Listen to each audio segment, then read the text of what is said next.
I mean, do we actually need double, you know? It would be something where we would have to double check the information between NDOT, Davies County Growth Council, and then expected Westgate Crane. Look at those kind of 3 inches. Right, that's what it's all based on, yeah. That should give you a good understanding of where the growth is coming from, because we haven't seen a lot of growth off of I-69 yet. Right. Once that opens up, you should be in a good location for that to grow. I've talked with Dave Cox a little bit about your industrial plant just on the outside of town, and tried to look at different ways of helping out that project if we could. But you know, it's your expected growth, I think, would be tough to pinpoint exactly until until 2015, when I-69's open up to Bloomington. I think that's when you'll see the most happen. Did your group work with the Elnora? I read in the paper where they had received a grant. Try it. Yeah. Well, SAF, Well, Yeah. SIDC Yeah. did, yes.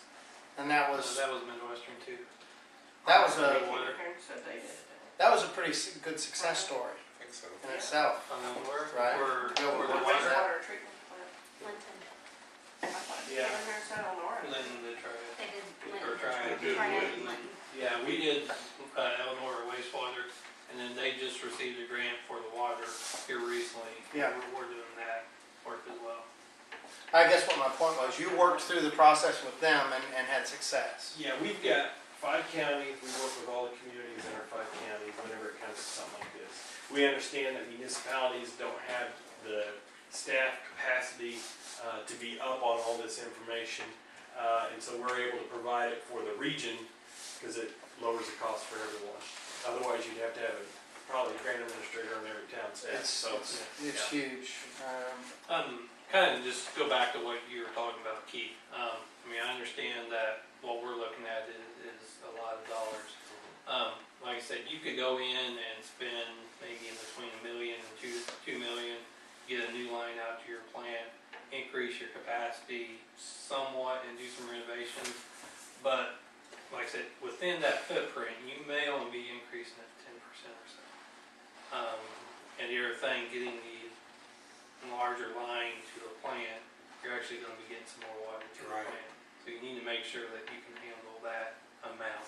And that starts with your headworks, making sure that is designed properly as well. So, and then like I said before, you got to maintain service throughout construction. And that can add some cost, but it's just one of those necessary things. So that's why we were looking at, if you're going to go out and build a new oxidation ditch, then for a minimal amount more, you could double your capacity versus trying to get 100,000 or an extra 150,000. Why not just try to double your capacity? Right. Because no one can predict what's going to grow out here, and hopefully the skies are the limit. But you want to be able to set up to where you can be able to handle it. So, you know, if we did a small project, I'm just not sure it's in your best long-term interest, and I'm not sure you're going to be happy with it in 5-10 years. Well, not to revert back too far, but alternate B, the new technology. A lot of times with new technologies, there's some benefits that come with that. Otherwise, it wouldn't be new technology. Yeah. Is there anything I with say that new new technology. It's been around for a while now. Is it like ultra watercress? I mean, I don't understand. It's just a little bit different process. So it's just a engineering process different. There's no benefits that could potentially put us in better grant. You know, a lot of times green initiatives and stuff like that. Okay. You're going to still be able to meet the same limits. Okay.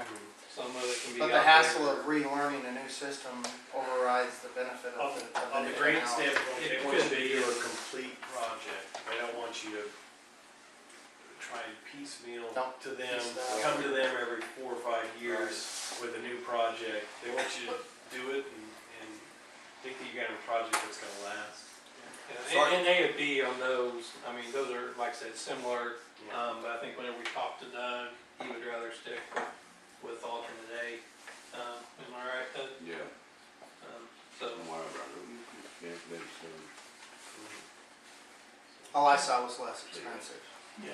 right, I and guess- the costs are behind there, you're talking about $100,000 on a $4 million project, so. I mean, My I know question it's- is, it's a lot Brian, to us, but. say whichever But on the alternate grand we scheme went of with, things, A, less B, than or 1%.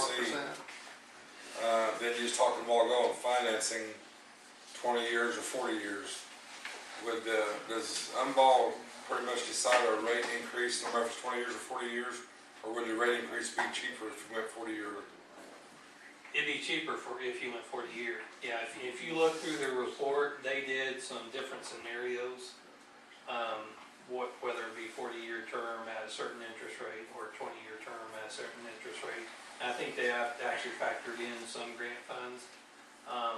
That report is what the funding agency, Mr. Rathful Rural Development, Greg talked about them having a little bit of grant money. That's really what they look at to determine if you get grant money. And what they'll do is, just take example, Elnora, that was funded with rural development. I'm not sure, did they get any grant money, Greg? Do you remember?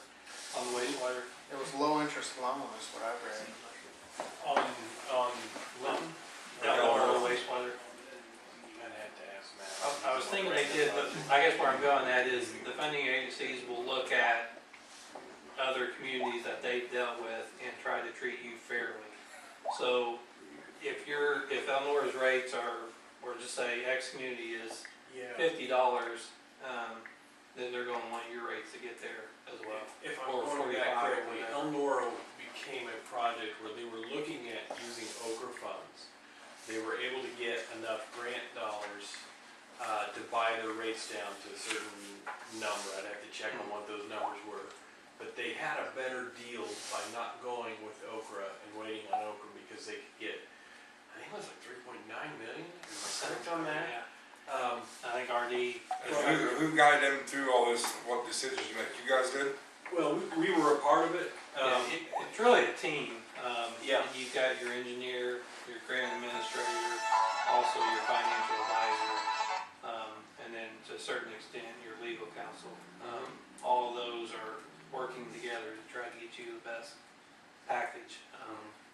Where does the financial advisor come in? Well, they put this study together. Yeah, they prepared a report back in July, but they're involved throughout the process as well. Yeah. Okay. I didn't make it all the way And down. the issue you also have to weigh, Stick. I mean, I know you would almost be doubling your rates, but that's still below what kind of minimums are, But benchmarks. you don't know how people in Hannibal. I know, Yeah. I know. And we see that in other Yeah. communities. Yeah. I mean, Shelburne just did a project and theirs was around $4.5 million as well. Yeah. They went through rural development. Chuck talked about I think some Oklahoma of these City communities wastewater. are borderline just going out of business, they can't afford. Well, I've seen a lot of communities that have put it off for a very long time too. Yeah. And things aren't gonna get cheaper. And when they finally come to take terms with it, it's almost a close-up shop. Chuck, do you remember what your wastewater rates went to after your project? Seemed like it was, Do what? I think the concern is around the contract. With us. No, you are to the contract. We're not gonna come back then. You remember a Yeah, dollar amount? signed off. No, I'm just doing the door-to-door income. That was just income survey? For them to fill out the application, a survey application.